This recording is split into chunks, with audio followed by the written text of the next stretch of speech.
अब आप जो सचिन पायलट के नाम ले रहे हो कि वो उन्होंने चूक कर दी, तो और प्रूफ हो गया, ठप्पा लगा दिया आपने खुद ने, आप उनके साथ मिले हुए थे। सीएम अशोक गहलोत के बयान पर सचिन पायलट का पलटवार।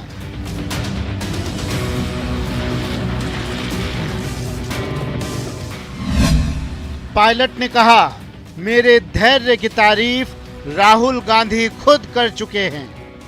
राहुल गांधी जी ने मन से मेरा जो धैर्य है उसकी प्रशंसा कर दी थी। पायलट बोले, धैर्य वाले बयान से किसी को भी परेशान नहीं होना चाहिए। तो मुझे लगता है कि इसको किसी को भी उनके स्टेटमेंट से अनावश्यक रूप से परेशान नहीं होना चाहिए और इसको राइट स्पिरिट में लेना चाहिए। नकारा निकम्मा वाले सीएम के बयान पर पायलट का जवाब। आज से पहले भी मुख्यमंत्री जी ने मेरे बारे में कुछ कह दिया था, मुझे कुछ नाकारा निकम्मा है, बहुत सारी बातें बोल दी थी। पायलट ने कहा, अशोक गहलोत बुजुर्ग हैं, पिता तुल्य हैं, मैं अन्यथा नहीं लेता। अशोक गहलोत जी क्या है, अनुभवी हैं, बुजुर्ग हैं और पिता तुल्य हैं, तो वो कभी कभी कुछ बोल देते हैं तो मैं उसको अदरवाइज नहीं लेता। गजेंद्र सिंह शेखावत से मिलीभगत वाले आरोप पर भी बोले पायलट। केंद्र मंत्री हैं गजेंद्र शेखावत जी, वो केंद्र मंत्री इसलिए बन गए क्योंकि वो जोधपुर से चुनाव जीत के लोकसभा का। पायलट की खरी खरी, हम सरकार में थे फिर भी जोधपुर से हारे, ये चूक हुई हमसे। हम लोग सरकार में थे फिर भी हम जोधपुर से चुनाव हार गए और ये चूक हुई हम लोगों से। और मैं समझता हूं कि अगर उस लोकसभा चुनाव में हम कामयाब होते तो मंत्री नहीं बन पाते। गजेंद्र सिंह के चूक वाले बयान के बाद गहलोत ने पायलट को निशाने पर लिया था। आप सरकार गिराने में मुख्य किरदार थे और सबको मालूम, आप एक्सपोज हो गए जब आपका वो आया, उसके अंदर वॉइस आई और दुनिया जानते वॉइस आपकी है। सब्र के बहाने पायलट के निशाने।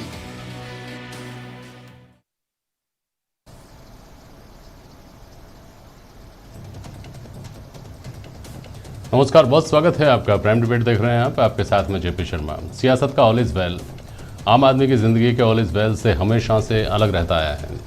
मतभेद होने लेकिन मनभेद नहीं होने का जुमला कवच बनकर सभी सियासी दलों के काम आता रहा है। इन दिनों हाथ में हुई कुछ बयानबाजियों ने पिछले कुछ अरसे से नेपथ्य में जा चुके गहलोत कैंप और सचिन कैंप जैसे शब्दों को फिर से चर्चा में ला दिया है। जिन जख्मों को वक्त भर चला था वो फिर से रिसने लगे हैं और राजनीति में दिलचस्पी रखने वालों के कान खड़े हो गए हैं कि इन बयानों की आहट कहां तक जाती है और किन संभावनाओं की ध्वनि पैदा करती हैं। तो आज प्राइम डिबेट में इस पर बात करेंगे हम, और हमारे साथ जो मेहमान हैं उनसे मैं आपका परिचय करवाऊंगा।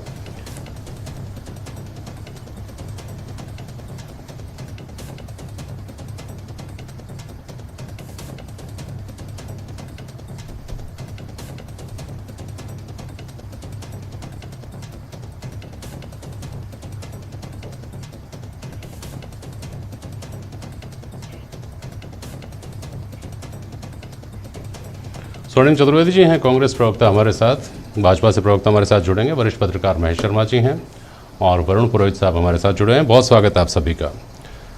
स्वर्णिम जी, बयानों का जो सिलसिला पिछले 48 घंटे में 72 घंटे में जो सामने आया, उसको लेकर के एक बार फिर से चर्चा इस तरह की छिड़ गई है कि वार और पलटवार जैसा है। ये बात चिंतित करती है। देखिए जेपी जी, ये देखने वालों का नज़रिया है। जैसा आज मैं सचिन पायलट साहब का बयान सुन रहा था, बड़े हमारे वरिष्ठ नेता हैं, आपने देखा उन्होंने खुद ने जो है जो बात कही उसके बाद कहने के लिए कुछ रहता नहीं है। और सबसे बड़ी बात है, उन्होंने एक जो महत्वपूर्ण चीज कही, तथ्य कहा, उन्होंने कहा कि एक राइट स्पिरिट में बयान को लेना चाहिए। सीएम साहब ने जो है गजेंद्र सिंह जी के जब ईआरसीपी के मुद्दे पर वो बार बार बयानबाजी कर रहे हैं कि सरकार का जो जिम्मेदारी है उसको राज्य सरकार पर डालने का प्रयास कर रहे हैं, तो उन्होंने उनके ऊपर जो तंज कसा था उनको कही थी कोई बात, क्योंकि उन्होंने हमारी पार्टी के नेताओं को लेकर के अजीबोगरीब बयान दिए, लगातार देते आए। भारतीय जनता पार्टी के नेता सभी कमोबेश से इस तरह के बयान देते रहे हैं, तो उसका उन्होंने जवाब दिया। और एक जवाब आज हमारे सचिन पायलट साहब ने भी दे दिया। तो दोनों ही चीज़ें जो है ये बताती है कि राइट स्पिरिट में अगर इसको लेते हैं तो ये दर्शाता है कि हमारे पार्टी में जो लगातार लंबे समय से एकता और ये देखने को मिलती है, जो हम सब एक जाजम पर साथ बैठ करके कार्य कर रहे हैं, चाहे राज्यसभा चुनाव हो या इससे पहले की जो भी परिस्थिति रही हो, उन सब में हमने एक साथ बैठ करके सभी नेताओं ने, सभी कार्यकर्ताओं ने एक साथ काम किया। उस पर और एक मैं कहता हूं प्रबल मोहर लगी है आज जो बयान आए इन सब से। तो भारतीय जनता पार्टी के अब नेताओं को, जो जितने भी तमाम नेता हैं, कार्यकर्ता हैं, उन सबको ये समझ लेना चाहिए कि वो एक अनर्गल बयानबाजी से बचें। हमारे नेताओं को लेकर के बयानबाजी करने की बजाय स्वयं के अंदर झांक करके क्या उनके नेता एक है नहीं है, पार्टी में किस तरह का विखंडन है, इसको अगर ध्यान दें तो ज्यादा अच्छा होगा। क्योंकि हमारे दोनों ही नेताओं ने समय समय पर इन सब आशंकाओं पे विराम लगाया है अपने बयानों से, लेकिन पूर्ण विराम नहीं लग पाया। चलिए मैं वापस आता हूँ आपके पास, स्वर्ण जी के पास भी जाऊंगा। लेकिन भाजपा के बारे में आपने कहा भाई आप अपनी देखिए, सुमित गोदारा साहब स्वर्णिम जी ये कह रहे हैं आप अपना देखिए ना, हमारी चिंता क्यों करते हैं, आपके यहाँ चिंताएं कम नहीं है। सुमित जी। शर्मा साहब, जो स्वर्णिम जी ने बात कही कि हम क्या देखें, राज्य में तो आप कर रहे हो, सरकार आप चला रहे हो और राजस्थान की जनता देख रही है 4.25 साल से आपको कि किस तरह शासन आपने चलाया है। तब प्रदेश अध्यक्ष पायलट साहब थे, उनके नेतृत्व में चुनाव लड़ा और हर बार की तरह कांग्रेस में यही परिपाटी रही है। अशोक गहलोत जी आते हैं, 98 में भी इसी तरह, 2008 में भी इसी तरह और 2018 में भी इसी तरह आए। एंड मोमेंट में कि मेहनत कोई करता है और पद पर वो अशोक गहलोत जी आ जाते हैं और इसका विरोध जो संघर्ष करता है वो नेताओं का रहता है। तो कहीं ना कहीं अशोक गहलोत जी अपने फ्रस्ट्रेट होते हैं तो इस तरह रगड़ाई के स्टेटमेंट देते हैं। जनता पूछती है कि आपके पुत्र ने कौन सी रगड़ाई करी जिनको आपने जोधपुर से एमपी का टिकट दे दिया और आपने पूरी सरकार और प्रशासन लगाकर आरसी के चुनाव के लिए अपने बेटे को जिताने के लिए लगा दिया। तो आप ये कहाँ की रगड़ाई क्या सिर्फ आपकी लागू, मतलब किस पे लागू है? आपके विरोधी जो पार्टी में उन पे रगड़ाई की वाला फॉर्मूला लागू है या सभी कांग्रेस पर लागू? स्वर्णिम जी कहना चाह रहे हैं, बोलिए। आप और पिछले 4.25 साल में शर्मा साहब आप देखिए कि जिस तरह कांग्रेस की आपस की फुटबॉल का है, जो जिस तरह से आपस में लड़ रहे हैं, बड़ा दुखद है कि राजस्थान विकास में पीछे गया। जो भारतीय जनता पार्टी के शासन में राजस्थान जो विकसित प्रदेश की ओर बढ़ रहा था, इन 4.25 सालों में जो खुली लूट इन्होंने प्रशासन को दी अपनी सरकार बचाने के लिए, मुख्यमंत्री ने जिस तरह विधायकों को, मंत्रियों को, ये ऐसी राजस्थान की दशा राजस्थान की जनता ने कभी नहीं देखी। ये 7.5 करोड़ की जनता के साथ मुद्दों के ऊपर ठीक आता हूँ सुमित जी, आपके पास वापस आता हूँ। कौन से मुद्दे आपने उठाए, कौन से मुद्दों से भटकाने के लिए आप क्या क्या मुद्दे उठाते हैं जो कांग्रेस आरोप लगाती है, उस पर भी आते हैं। स्वर्ण जी कुछ कहना चाह रहे हैं, बीच में इनको सुन फिर आता हूं वापस। छोटी सी बात मेरी ये थी कि मैंने अभी आपको बार बार कहा कि भारतीय जनता पार्टी अपने गिरेबान में झांकने की बजाय लगातार कांग्रेस के नेता कौन क्या था, हमारे संगठन को लेकर के, हमारी कौन सा विपक्ष स्वर्णिम जी ऐसा है दुनिया में जो अपनी गिरेबान में झांकता है? सब सरकार के गिरेबान में झांकते हैं। विपक्ष तो सबका, विपक्ष तो धर्म ही है। भारतीय जनता पार्टी के सभी नेता, जितने भी नेता हैं, हमारी कार्यशैली पर हमारे सरकार ने क्या कार्य किए उस पर बात उठाएं तो समझ में भी आती है। आप देखिए लगातार 4.25 साल से भारतीय जनता पार्टी को तमाम चुनाव हमारे यही दोनों नेता मिलकर के और तमाम कार्यकर्ता एकजुटता के साथ हराए जा रहे हैं। आज स्थिति आ गई कि इनकी जमानतें जब्त हो रही है, उसके बावजूद भी पोस्टर वार जो इनके अंदर चलता है कि पोस्टर में फोटो हो नहीं हो, पोर्च पर किसकी गाड़ियां है किसकी नहीं आए, किसका गनमैन अंदर घुस जाए मीटिंग में किसका नहीं जाए, यही तो खबरें आती है भारतीय जनता पार्टी की। तो बेहतर ये होगा कि प्रदेश हित में आप हमारे से संवाद करें हमारी नीतियों को लेकर के। अब आप ये देखें कौन प्रदेश अध्यक्ष था, क्या हुआ, ये इनको क्या पता, क्या क्या कहना चाहते हैं आप? भारतीय जनता पार्टी की स्थिति देखिए ना, आप तो सरकार में रहते हुए हार के बैठे और जब चुनाव हार गए, हारने के बाद भी इंट्रोस्पेक्शन नहीं कर रहे। अरे भाई हमारी पार्टी को हम संभालेंगे, हमारे तमाम नेता संभालने के लिए तैयार हैं, जो उन्होंने बताया समय समय पर। स्थिति यह है कि भारतीय जनता पार्टी में आज जितने गुट बने हुए हैं, इनके राष्ट्रीय नेता आकर के भी जो समस्या है उसको सुलझा नहीं पा रहे हैं। तो ये अब भाजपा को वही देखना चाहिए। ठीक है वरुण जी, जो स्वर्णिम जी ने शुरू में कहा कि राइट स्पिरिट में लेना चाहिए, भाई जो लोग ले रहे हैं वो तो इसी तरह से ले रहे हैं कि मुख्यमंत्री जी ने दोबारा से एक बार इस बात को रेखांकित किया कि सरकार गिराने का जो षड्यंत्र था उसमें कौन कौन शामिल थे, और सचिन पायलट जी ने जोर देकर रगड़ाई जैसे शब्दों को, नाकारा निकम्मा जैसे शब्दों को फिर से दोहराया। अब राइट स्पिरिट में कैसे लिया जाता है, थोड़ा समझाइए अगर आपके समझ में आता है तो। नहीं, सार्वजनिक रूप से कोई बयानबाजी होती है, वाक द्वंद होता है, वो तो राइट स्पिरिट का उन्होंने अपना मलाल दिखाया। उनकी देखिए, ये तो सत्यता थी कि सरकार गिराने का प्रयास तो किया गया, तो वो मलाल है अशोक गहलोत जी को वो एक्सप्रेस करते हैं, और सचिन पायलट जी को मलाल है कि मुख्यमंत्री में प्रदेश अध्यक्षता में बनता, तो वो मलाल वो भी एक्सप्रेस करते रहते हैं। लेकिन ये ऐसा जरूरी नहीं कि अध्यक्ष हो तो वही मुख्यमंत्री बने। पंडित नवल किशोर शर्मा भी अध्यक्ष थे, नहीं बन पाए। परशुराम जी मदरना जी भी थे, वो भी नहीं बन पाए। तो लेकिन ये सेंट्रल सिस्टम जो कांग्रेस का, उसको दुरुस्त करने की जरूरत है। राहुल गांधी जी को ये बात बोलने की आवश्यकता क्या थी इस समय कि भाई सचिन पायलट का धैर्य की प्रशंसा करी, और फिर उससे फिर उसमें अशोक गहलोत जी ने भी कमेंट कर दिया। लेकिन कुल मिला के देखने वाली बात यह है कि राजस्थान में जो कांग्रेस का वर्कर है, आप नियुक्तियां देखो या और बातें देखो, तो जो अशोक गहलोत जी सर्टिफाई करें या सचिन पायलट जी सर्टिफाई करें, वो तो कांग्रेस का कार्यकर्ता है, बाकी नहीं है। ये देखने वाली बात है। इसलिए कांग्रेस धीरे धीरे सिमटती जा रही है। जो नियुक्तियां हुई हैं, बार बार सचिन पायलट जी भी बोलते हैं जिन्होंने मेहनत की उनको नहीं मिला, तो भाई आपने कौन से विश्वास कुमार को जब उपकृत किया गया राजस्थान में, तो क्यों नहीं उसका विरोध किया? पायलट साहब ने नाम लेके बोलना चाहिए। और आज भी अधिकांश, मैं अधिकांश शब्द का प्रयोग कर रहा हूँ, कुछ कार्यकर्ताओं को भी नियुक्तियां मिली, अधिकांश नियुक्तियां रिटायर्ड अधिकारियों को या कोई सेटिंगबाज होते हैं, किसी के खास होते हैं, उनको दी। कांग्रेस का कार्यकर्ता अगर सचिन पायलट के घर नहीं जाएगा या अशोक गहलोत जी के यहाँ नहीं जाएगा तो कार्यकर्ता है ही नहीं। ये चीज कांग्रेस को खाई जा रही है, इसको कांग्रेस को मनन करना चाहिए। और ये जो बयानबाजी है, इसको सेंट्रल सिस्टम को रोकना चाहिए। सेंट्रल सिस्टम दुरुस्त नहीं हो रहा है। राहुल गांधी ने बयान दिया, उसके बाद ये सब बातें शुरू हुई हैं। और जहां तक चुनाव हारने की बात है, तो पायलट साहब भी आ रहे हैं, राहुल गांधी भी आ रहे हैं, वैभव गहलोत भी आ रहे हैं, तो हवा थी मोदी की, तो उसमें सभी आ रहे हैं। तो ये कोई बात नहीं है कि भाई चुनाव हार गए, जीत गए। तो आप ये कहना चाह रहे हैं कि वरुण जी कि ठहरे हुए पानी में अगर कोई कंकर मार रहा है तो जिनकी रोकने की जिम्मेदारी बनती है, उन्होंने खुद ही कंकर मारा है। मैं आपको यही तो कहना चाह रहा हूँ, आप सही कह रहे हो। जो राहुल गांधी इस समय राष्ट्रीय नेता कांग्रेस पार्टी का, कंट्रोल उन्हीं के पास में, तो वो अगर वो खुद ही ऐसा स्टेटमेंट अगर दे देते हैं, तो वो आपस में इनके जो एक बार आप जो खुद ही कह रहे थे नेपथ्य में चला गया, तो वो वापस आ गया फ्रंट में। अगर आप सार्वजनिक रूप से कोई बयान देते हो तो वो नेचुरल है कि आप उसको कैसे राइट साइड या रॉन्ग साइड करोगे। तो बयान आ गया, पब्लिक डोमेन में आ गया। अब वो सबको पता है कि दोनों के अंदर कुछ ना कुछ मलाल है। उनको सरकार गिराने का जो प्रयास हुआ उसका मलाल है, इनको मुख्यमंत्री नहीं बन पाए उसका मलाल है। और ये भी सत्य था, मैंने आपको फिर कहा कि सरकार गिराने का प्रयास तो हुआ ही था। तो भारतीय जनता पार्टी के उसमें शामिल थी, गजेंद्र सिंह शेखावत और केंद्र के दूसरे नेता भी शामिल थे। तो सार्वजनिक बार बार अगर हम सत्य से हटाने के प्रयास करें, उससे हटती थोड़ी हट जानती। ठीक है महेश जी, आपको बात सुनाई दे रही है मेरी? हाँ जी, हाँ हेलो महेश जी। हाँ जी, सुनाई। देखिए, शुरू में जैसा मैंने कहा कि राजनीति का ऑल इज वेल अलग है, आम आदमी का ऑल इज वेल अलग है, और आम जिंदगी जो है उसमें तो अगर मनभेद हैं तो मतभेद भी होते हैं, मतभेद होता है तो मनभेद भी होते हैं। लेकिन राजनीति में है कुछ जादू, वहाँ मनभेद नहीं होते, सिर्फ मतभेद होकर रह जाते हैं। लेकिन ये राइट स्पिरिट में लेने वाली जो बात है कि इसको सही तरीके से समझा जाए। अब इसको कैसे समझा जाए भाई साहब? राजनीति में तो छोटी छोटी बात के मायने निकाले जाते हैं। ये ग्लास मेरे सामने रखा है, इसको उठाकर इधर से अगर मैं इधर भी रखता हूँ तो इसके भी मायने निकाले जाते हैं कि ये ग्लास क्यों इधर से इधर रखा गया। ऐसी स्थिति में उन शब्दों को जोर देकर कहना या उन बातों को याद दिलाना, दोनों ही तरफ से, इधर से भी उधर से भी, क्या कांग्रेस के लिए एक असहज स्थिति पैदा नहीं करता? तब जबकि 70 सालों में लोग बहुत बहुत इंटेलिजेंट हो गए, सब समझ।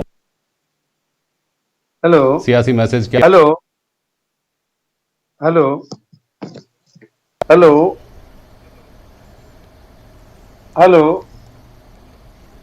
हाँ महेश शर्मा जी, महेश शर्मा जी, इस मैसेज को क्या अपने तरीके से समझाया जा सकता है आम आवाम को, या आम आदमी तो वही समझेगा जो उसको समझ में आ रहा है? महेश शर्मा जी देखिए, ये स्थिति ऐसी है कि मैं दो शब्द ले रहा हूँ इसमें। जो स्टेटमेंट दोनों नेताओं के हैं, उस स्टेटमेंट पर कंसंट्रेट होता हूँ।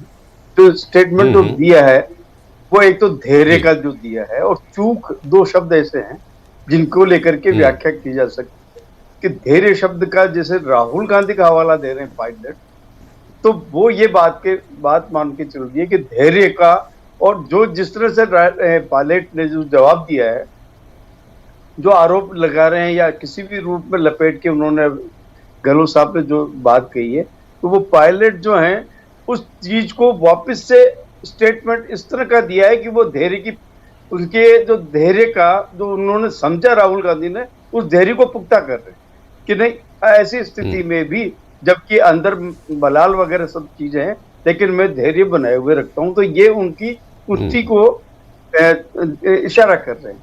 अब रहा चूक का, तो उन्होंने चूक का भी जवाब दे दिया पायलट ने कि चूक असल में चूक ये नहीं हुए, असल में चूक ये हुई है कि वो जोधपुर में चुनाव जो शेखावत जीत गए। तो ये वाला जो चीज, ये पक्ष अगर ये चूक है तो इसमें इनडायरेक्ट में बहुत मीठे आवरण में लपेट करके एक उन्हें दी गई है। अब जो समझदार है राजनीति इसके विश्लेषण निकाल ले तो निकाल ले, लेकिन अपने शब्दों को, एक तो जो एक राजनीति में जो मर्यादित शब्दों की इस्तेमाल की जो बात बार बार में होती है, वो यही एक भाषा है।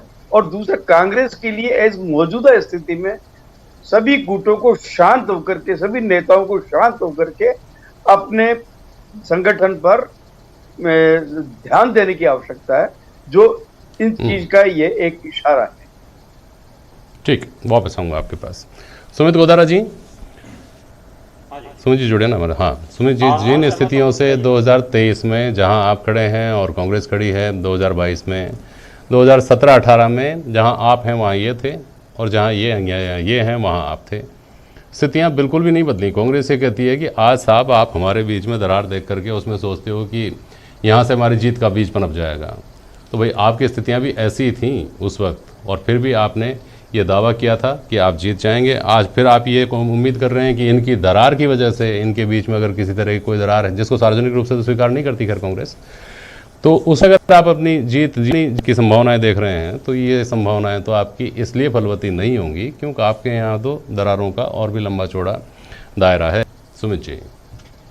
शर्मा जी, पहले तो आपकी इस बात का जवाब कि सार्वजनिक रूप में दरार नहीं दिखती कांग्रेस में, तो इससे बड़ा दरार क्या दिखेगी जब राजस्थान का मुख्यमंत्री अपने पूर्व प्रदेश अध्यक्ष, उस टाइम के तत्कालीन प्रदेश अध्यक्ष को, उप मुख्यमंत्री को नालायक, निकम्मा, नकारा कहता है। तो इससे बड़ी दरार राजस्थान की जनता ने आज तक के लोकतंत्र में राजस्थान में सार्वजनिक तौर से नहीं देखी। इससे बड़ी दरार क्या देखेगा। और दूसरा, चुनाव की, तो आप ये देखिए कि कांग्रेस का जो हाल पूरे देश में है, 2 लोकसभा चुनाव में नेता प्रतिपक्ष को वो बना नहीं पाए, 10% से कम उनकी सीटें आई। यही हाल राजस्थान में होने वाला है। और बीजेपी कोई कांग्रेस के ऊपर से नहीं, अब भारतीय जनता पार्टी, प्रदेश की जनता महसूस कर रही है। आप लाइट में जाइए, लाइट में पोल नहीं है। मैं बीकानेर जिले से आता हूँ, यहाँ के ऊर्जा मंत्री है। हालत यह है कि यहाँ एक खंबा का पोल नहीं मिलेगा। ये हाल है स्थिति में, इंसुलेटर नहीं, किंग्स नहीं, किसान द्रवित है हर जगह। आप आपकी देखिए, जल जीवन मिशन लागू नहीं कर रहे, कानून व्यवस्था देखिए, तो करने की मतलब शायद कनेक्टिविटी में कुछ प्रॉब्लम है। मुख्यमंत्री कहीं दिखी नहीं है। मुख्यमंत्री कांग्रेस की इस वक्त देश में 2.5 राज्यों में 2.5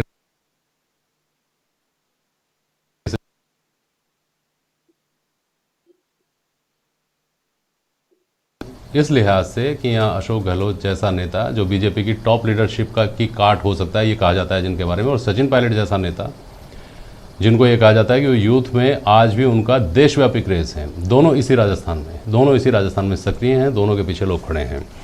तो राजस्थान ही वो प्रदेश हो सकता था जिससे कांग्रेस सबसे ज़्यादा उम्मीद लगा सकती थी, है, जैसा भी समझें। लेकिन इस तरह की अगर ये सिलसिला अगर लंबा निकलता है तो आपको नहीं लगता कि राजस्थान से बहुत उम्मीद फिर कांग्रेस को नहीं पालनी चाहिए? नहीं, अगर ये सिलसिला लंबा चला तो राजस्थान से उम्मीद क्या। आप तो, क्योंकि आप सीनियर पत्रकार हो, आप अपने मीठे शब्दों का प्रयोग कर रहे हो। अगर दोनों में चला है तो कांग्रेस की उम्मीदें समाप्त हैं। कांग्रेस अभी भी इनको पैचअप करा सकती है। और आपने कहा जैसे वरिष्ठता, अनुभव का और यंग टर्क को, दोनों को लेकर के करे तो कॉम्बिनेशन बहुत बढ़िया हो सकता है। साथ में इनको वर्कर्स को लेना पड़ेगा, जैसे खास तौर से शहरी क्षेत्र में इनके नगर परिषद पालिकाओं के पूर्व अध्यक्ष हैं, वो मजबूत होते हैं अपने शहरी क्षेत्र में। भारतीय जनता पार्टी को पटक नहीं देनी है, तो उनका योगदान इनको लेना चाहिए। ठीक है, लेकिन स्वर्णिम जी कुछ कहना चाह रहे हैं? मैं 10 सेकंड, देखिए मैं 10 सेकंड में आपको कहना चाहता हूँ। ये जो सारा सिलसिला शुरू हुआ, ये गजेंद्र सिंह जी के बयान के कारण हुआ, जिन्होंने कहा कि सरकार गिराने में उनको चूक हुई। और गहलोत साहब ने जो कहा वो गजेंद्र सिंह जी शेखावत को कहा था कि आप कर रहे थे, ये स्वीकार कर रहे हैं। इतनी सी बात है। हमारे दोनों नेता साथ हैं। 2023 ही नहीं, 2024 में भी हम यहाँ जीत के आएंगे, ये तय बात है। ठीक है, लोग समझते हैं। बहुत शुक्रिया आप सभी का आज प्राइम डिबेट में शामिल होने के लिए। आज के लिए बस इतना ही। नमस्कार।